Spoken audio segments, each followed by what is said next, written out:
Hey there, fellow creators. Ben here from Cinder Studios, and my table is empty? Stick around.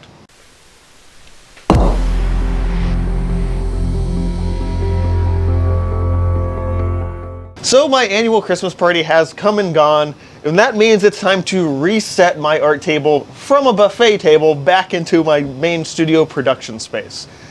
I thought it'd be fun this year to tell you guys exactly why I set up my table in the way that I do. This is a really big table, but it tends to only have like a relatively small working space on a regular basis, and there's a good reason why I put things where I do.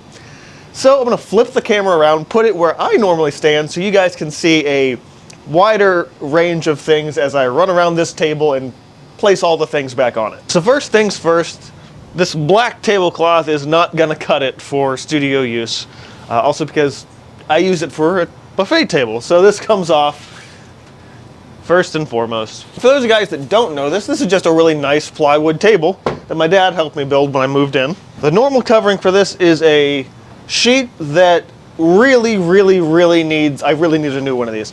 Because it's so stained and sliced up.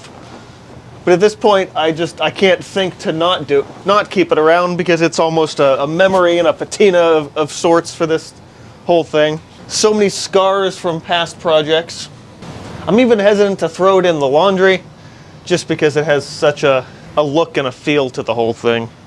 Now when it comes to the regular sort of cardboard backing that usually sits here, I do this by taking, this is two big sheets of cardboard, which I fold up and recycle and reuse a lot. As you can see, they have the big Blick Materials logo on there. The reason why I specifically have this one, and I try to switch them out maybe once or twice a year, if nothing else right after the Christmas party. When you get a big sheet of watercolor paper and order it online, something like this, that I'm going to actually cut this one down so it fits in my drawer a little later today. What they ship it in is this pressed two big pieces of cardboard.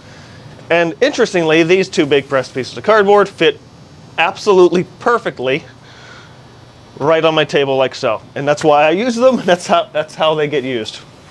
Although I don't know if I want that big thing of black duct tape right there. It's on both sides. Okay, so it doesn't matter. And that is a fresh, clean, new backing, which I will be definitely getting dirty probably in about an hour.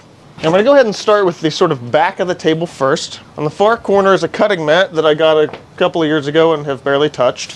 But I've always wanted a nice big cutting mat, and this is just where that sits. There tends to be a lot of in-progress scraps and things over here, so piles of watercolor bookmarks that I still haven't touched in a couple of years. I've got a whole mess of them that I've been meaning to make more of those with. The far back over here is usually a collection of small glass objects and containers and things like that. I have a whole bunch of them on the far side of the studio here. It ends up being sort of I don't want to necessarily put it away space for things, but they do also need to be accessible.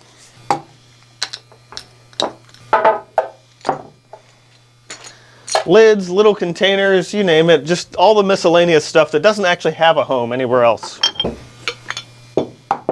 Someday I may find a place for all this stuff, but for the time being, not so much.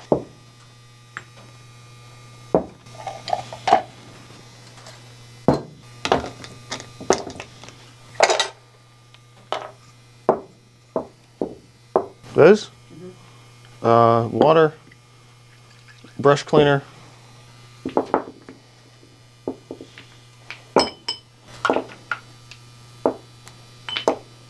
Okay, in the far left corner I got paper towels, two different kinds, two different reasons, and Kleenexes, which I mostly use as utility cleaning things. I almost never am blowing my nose with them down here. Now, over the past couple of years, I seem to have found myself getting more of a collection of acrylic paints that I use a lot less, but I also don't have a place for on my shelf. So for that, these live on this corner, at least currently. I don't have a main spot for them. So I've got a couple of fluid acrylics and a soft body. And then this whole other side is sort of the extra specialty tubes. Recently, I got some Blick Artist acrylics from a friend who was getting rid of stuff. So I happen to have some of those to try, but they're really old. I'd use them for a cross comparison review, but I don't feel like they're current level of dryness in the tube is indicative of what that paint is probably like on a regular basis. Any colors I had to buy for really specific projects I'll keep over here, like my silver and gold. I have some Indian yellow variants, which I'm currently working through some of my other tubes on the shelf in order to have a place to put these ones, but these are over here as well. And of course the stupid expensive Yin Min Blue from earlier in the year, because that doesn't really have a dedicated place either. Now, because I'm right-handed, everything that needs to be relatively easily accessible tends to live in this right-hand side of the table. So we're talking brushes, most specifically. I've got the big sort of industrial size and large-scale brushes up top.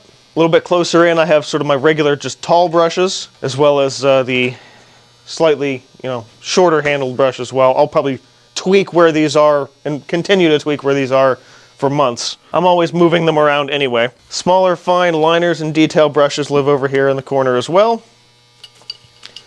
I've got ink pen feathers. My palette knives go in a separate one as well. Watercolor and ink tool brushes. Have a whole separate one for dip pens now as well. Then there's this old art gum eraser. It's not really usable. It was in my mom's art stuff, so it's dried out enough that it's not really viable as an eraser, but I use this as a way to put like a pin cushion essentially for my razor blades, and that lives over here as well.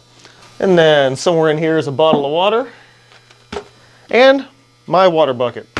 Okay, now we have one of the main features, which I'm sure you guys see on my studio table a lot, and that is all my jars of pastes and gels, because I have a lot of them.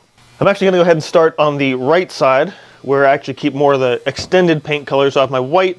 I've got an alizarin crimson open as well as a transparent red oxide open. When I stopped using the Liquitex acrylic inks, I put them all the leftovers into a bottle and mixed it with some flow release and stuff. So it's a nice liquidy gray color. I'll keep that back here as well. I used to have a jar of cad yellow medium, and what was left in that jar I turned into a liquid as well as a mixture of my used paint colors also turned into a sort of a liquidy, fluid paint, which is back here. From that point, we have our used paint selections and some brush cleaner.